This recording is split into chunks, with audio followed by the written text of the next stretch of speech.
Good afternoon, everybody. Uneducated economist here. So I have an article that I want to leave down in the description for you guys. How the supply chain broke down, something like that. Anyway, it's a pretty interesting article, kind of long, but and I don't know if I necessarily agree with a lot of what the author is saying. In fact, I don't agree with a lot of what the author is saying, but his take that he has on the supply chain and how these items sitting on these ships and sitting in the warehouses and not sitting on the shelves is the real reason why we are seeing inflation. And it's really more the equivalent of price gouging, which I totally agree with. The only problem is that it's causing a ripple effect throughout the rest of the economy. Now you can see it already taking place in China. Their manufacturing is now in contraction. Like they are going to have less manufacturing taking place. Their consumer is going in the same direction. Over here in the United States, we are facing the exact same thing. And now it's only a matter of time before the Federal Reserve either has to pull the trigger on interest rates rising or have to admit that they can't do it because they're going to cause more damage to the economy. And it's going to be very interesting to see what people have to say about the Federal Reserve raising interest rates into a time when the economy is slowing down. And this is something that I feel is going to take place. It was something that we had talked about a long time ago, saying that they were going to raise the prices of assets far beyond what anybody would ever imagine taking place, so that when the prices do come down, they come down to what would be a normal price. But they may not come down. They may just stall out. For for house prices, I mean, people ask me all the time, when are house prices going to come down? House prices are going to come down when the inventory levels rise. However that happens, whether you build new homes or people get kicked out of them, that's the only way that you can get prices of homes to come down, is you have to raise the inventory.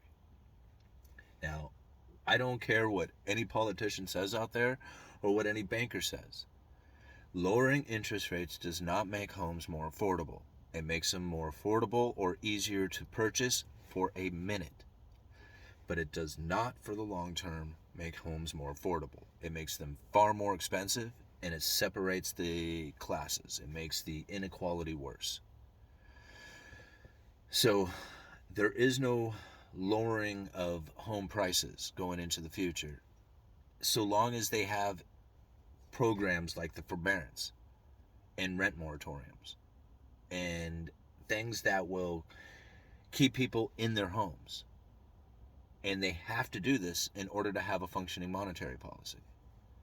So if there is some sort of black swan event that will cause people to all of a sudden be evicted from their homes one way or the other, whether it's due to foreclosures or failure to pay rent, then at that point you would see many homes coming up for sale, and they would come in at a lot cheaper price.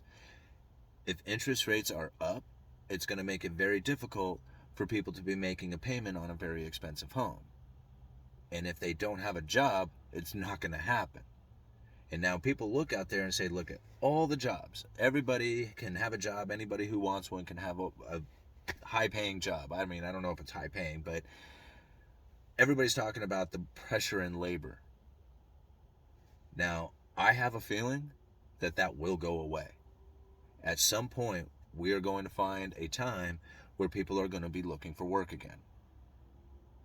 It's not going to last forever. Now, at some point, there is going to be a demographics issue when it comes to homes, where you have a lot more of the older population, the aging population, who for the most part generally does not want to live in a home that is big or meant more for raising a family. Most of the time, they want to condense that down to a smaller, easier life. A lot of times it's in, senior living kind of communities. A lot of times it's in apartment buildings. But generally, it's not so much having a house, something that you have to maintain, you got a yard to deal with. Most of the time, this demographics usually leads them out of having a home. So if you're willing to wait, then that could be another way that some inventory comes onto the market. But that's not going to happen anytime soon. And I really don't see that there's going to be foreclosures happening anytime soon, considering the amount of forbearance that just came through. If we ever go into another crisis, guess what they'll probably do, right? So now, if this is the case and we have this shortage of homes, it's going to keep building going. So that is another reason why I feel that if they can attempt, and when I mean they, I mean like Federal Reserve and the government combined together, because they work in conjunction.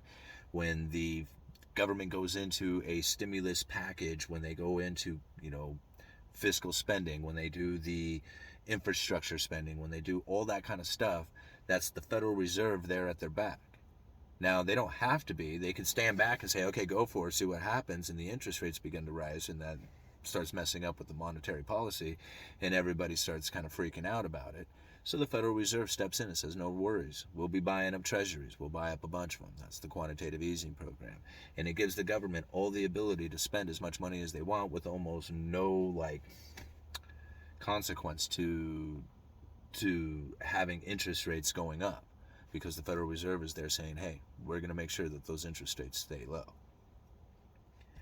Now, if they step away from that and the government goes into spending, they're going to have, to pay a higher price. And the only way to pay a higher price is to either tax the people more or start cutting government. And since cutting government is just something that nobody really is fond of, because it's causing a lot of pain to the people, all of a sudden they don't get the government programs that they once, got, or not even once, but have grown accustomed to.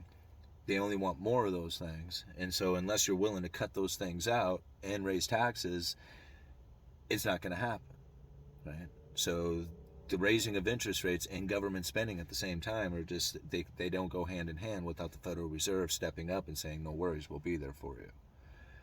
So the only thing, like I said, not the only thing, but one of the other things that, we have said as far as giving the government an ability to go deeper into debt and spend, is if there's some sort of other crisis outside in the world, something like a war.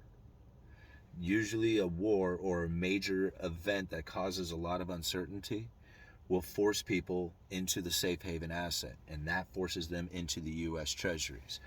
And that U.S. Treasury purchases gives the government a lot of ability to keep spending. Again, that just makes the problem worse. At some point, people around the world say, I no longer want to hold on to the U.S. debt, and they start to sell that off. And once they start selling it off, then we start having issues with interest rates rising again as the bond prices start to fall. I'm going to go back to work. I don't know why I babbled so much on that one, but I hope you enjoyed it. Uneducated economist, you let me know.